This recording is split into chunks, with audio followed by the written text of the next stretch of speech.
Mags on Media continues as we're at the agency VWV celebrating 30 years in the business. So we've looked at the history of the agency, we've looked at broad experiential strategy, I guess, but what about execution when rubber really hits the road? Well, two people who are involved in that side of the business are Dean McKain and Caroline Pretorius. We're sitting, folks, T-minus, 36 hours, maybe slightly less, until AFCON 2013. You both look remarkably calm, let me say that to you. What can go wrong? It could rain. Yeah. I think at the moment that's our biggest concern. Yeah.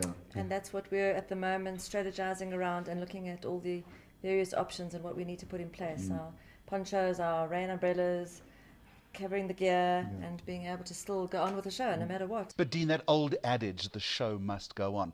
Nothing's going to stop this from happening. The show must go on, indeed. And generally it does. Yeah. But as Caroline was saying, we do need to put all the plans in place in order for that to happen. So we won't obviously ever put anybody at risk. Sure. So that's the biggest determining factor is, will anybody be at risk if we do decide to go up in the rain? Is there a chance of somebody slipping, hurting themselves? Is there a chance of any of the equipment getting damaged, shorting? So those are the sort of things that we look at, and those are the sort of things that we can approach on a very practical level and come up with solutions for in order for the show to go on and for the audience not to be disappointed. How much sleep are you going to get tonight, do you think? What's that? Yeah, that old thing called sleep.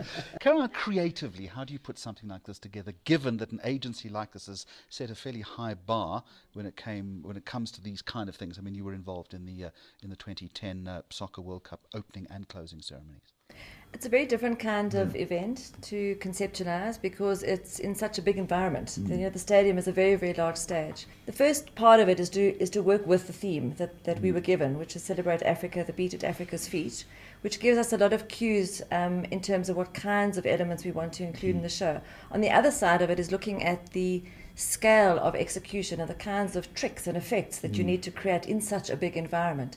So on the one hand, you're trying to come up with a concept, but on the other hand, you're trying to look at techniques and devices that are going to engage the audience. Looking at things like not only as much cast as you can afford on the field, but looking at some aerial space and how you're going to actually fill a bit of the void above the field of play. Dean, is this a television event or an event for people at the stadium, or a bit of both? See, that's the tricky thing, Jeremy, is that it's actually it's an event for both audiences. And they're two completely different audiences with two completely different experiences. So our challenge is trying to find the sort of the happy medium.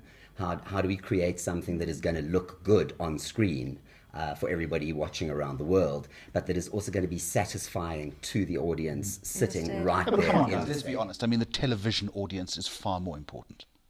It's a much bigger audience, But definitely. you want your stadium audience to also be enjoying themselves because you're catching them on camera, And they're part of you the show- want they're that part of the show, aren't enjoyment. they? And Yeah, that, you want the know, vibe as well. That if they're having a good time, that translates really well on camera. If you've got a bored stadium, then everyone sitting watching The show the falls TV flat, goes, That's obviously. full that's flat. a And little also the flat. cast pick up the energy. For them, when they go out into that massive gladiatorial arena, they suddenly feel the energy. They've been in rehearsals, and I don't think that they can actually comprehend what it's going to be like with that amount of noise and audience. Yeah, you can't replicate that. And that really gets them going. So their performance is even better.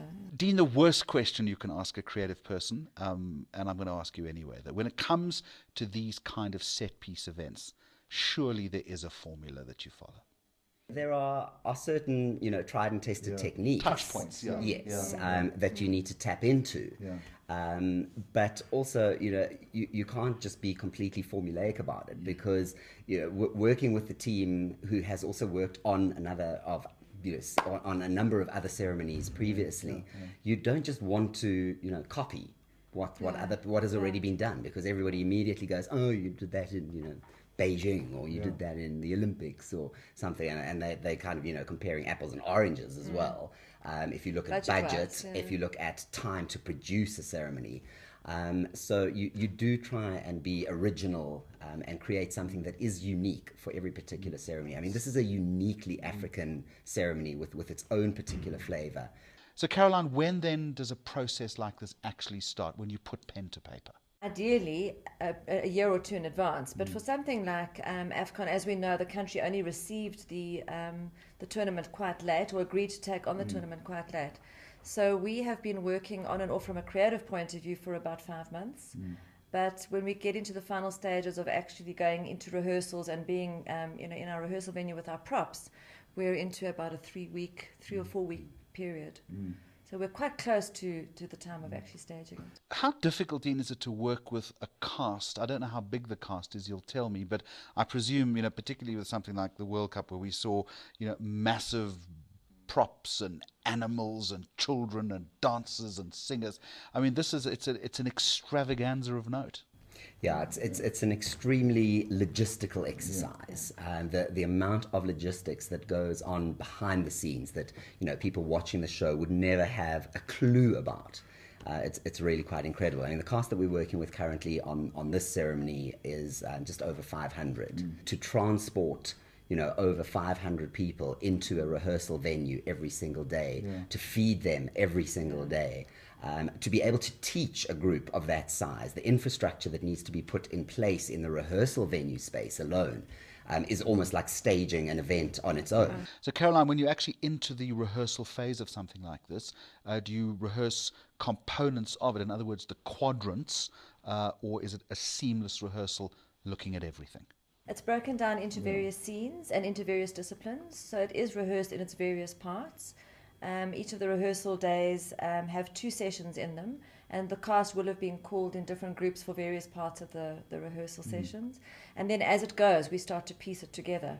It always amazes me when we watch, because we have a vision of what the show is going to look like, that the cast feel like they have no idea what's going on. And then all of a sudden, almost overnight, the whole thing comes together. And it's just incredible to watch how all of these pieces actually make sense together.